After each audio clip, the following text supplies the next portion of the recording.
Story of Musharraf کی پہلی episode میں ہم نے آپ کو بتایا کیسے جنرل مشرف اور ان کی فیملی دلی سے کراچی آئے، ان لوگوں نے کن کن مشکلات کا سامنا کرا اور کیسے جنرل مشرف تعلیم مکمل کر کے آرمی میں سلیکٹ ہو گئے۔ اب آگے دیکھیے۔ آرمی میں سلیکٹ ہونا اتنا آسان نہ تھا، اس کے لیے جان توڑ محنت اور ٹریننگ کی ضرورت ہوتی ہے۔ یہ ٹریننگ اور ایجوکیشن پاکستان ملٹری اکیڈمی میں دی جاتی ہے، جو ایبٹ آباد کے ایک شہر کاکول میں موجود ہے۔ یہاں آپ کو یہ بتاتے چلیں کہ پی ایم اے یعنی پاکستان ملٹری اکیڈمی آزادی سے پہلے برٹش انڈین آرمی کے زیر استعمال تھی۔ شروعات میں یہ ایک ماؤنٹینرنگ اسکول تھا جہاں برفیلے پہاڑوں اور گلیشیئرز پہ چڑھنے کی ٹریننگ دی جاتی تھی۔ اس کے کچھ عرصے بعد یہ جگہ رائل انڈین آرمی کو الاٹ کر دی گئی۔ پارٹیشن کے بعد بریگیڈیئر فرانسس انگال کو پی ایم اے کا پہلا کمانڈنٹ بنایا گیا۔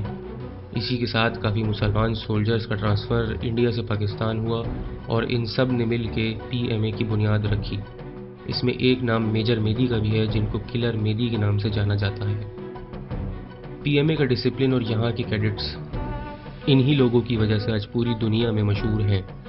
بریگیڈیئر فرانسس انگال کی خدمات اور لگان سے متاثر ہو کے یہ فیصلہ کیا گیا کہ پی ایم اے کا سینٹرل لیکچر ہال انگال ہال کہلائے گا۔ پی ایم اے ایک بہت ہی خوبصورت اکیڈمی ہے۔ سمندری سطح سے تقریباً 13,000 میٹر کی بلندی پہ چاروں طرف اونچے اونچے پہاڑ، بڑے بڑے گارڈن اور ایک ویل مینٹینڈ انفراسٹرکچر دل فریب منظر پیش کرتا ہے۔ کچھ ایسا ہی نئے ریکروٹڈ کیڈٹ مشرف سوچ رہے تھے جب وہ اور دوسرے کیڈٹ پہلی بار اس اکیڈمی میں داخل ہوئے۔ یہاں پہ کسی اور یونیورسٹی کی طرح سینئرز ان نئے لڑکوں کا انتظار کر رہے تھے۔ پھر ریگنگ کا وہ وقت جس کا سامنا ہر یونیورسٹی جانے والا اسٹوڈنٹ کرتا ہے، انہوں نے بھی کیا۔ کبھی سینئر کیڈٹس کا حکم مانا تو کبھی باتھ روم میں چھپ کر اپنی جان بچائی۔ مشرف پڑھائی میں کافی اچھے تھے، جس کی وجہ سے ان کو کچھ کورسز کمپلیٹ کرنے سینڈرس انگلینڈ بھیجا جانا تھا، لیکن آخر میں کسی اور کیڈٹ کو اس پروگرام کے لیے سلیکٹ کر لیا گیا۔ فائنل ایئر کے دنوں میں ایک دفعہ بٹالین کمانڈر نے ان سمیت کچھ کیڈٹس کو سزا کے طور پہ 14 کلومیٹر دوڑنے کو کہا۔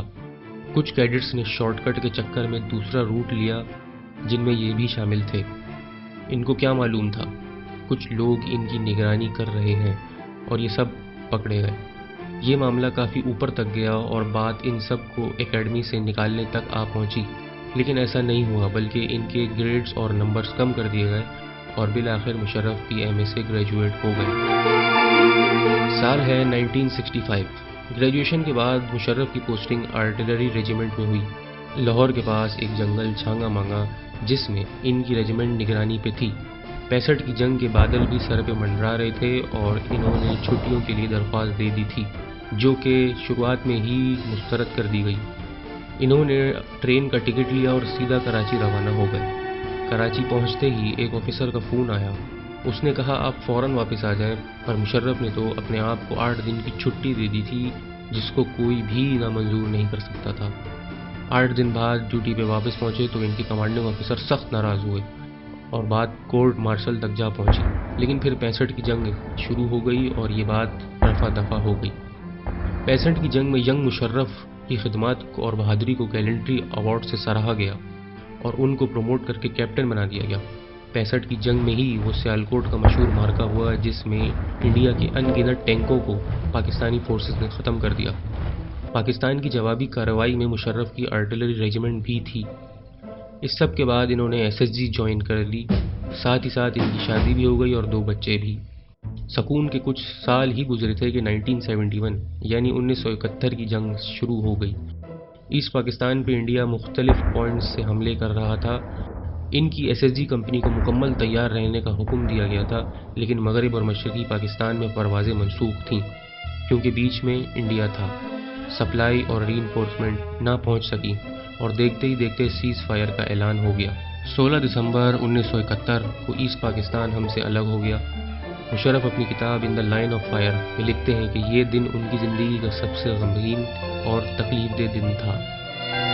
1978 ان کو لیوٹیننٹ بنایا گیا اور پھر 1985 میں بریگیڈیئر۔ اسی طرح آگے چل کے 1998 میں یہ چیف آف آرمی اسٹاف بن گئے۔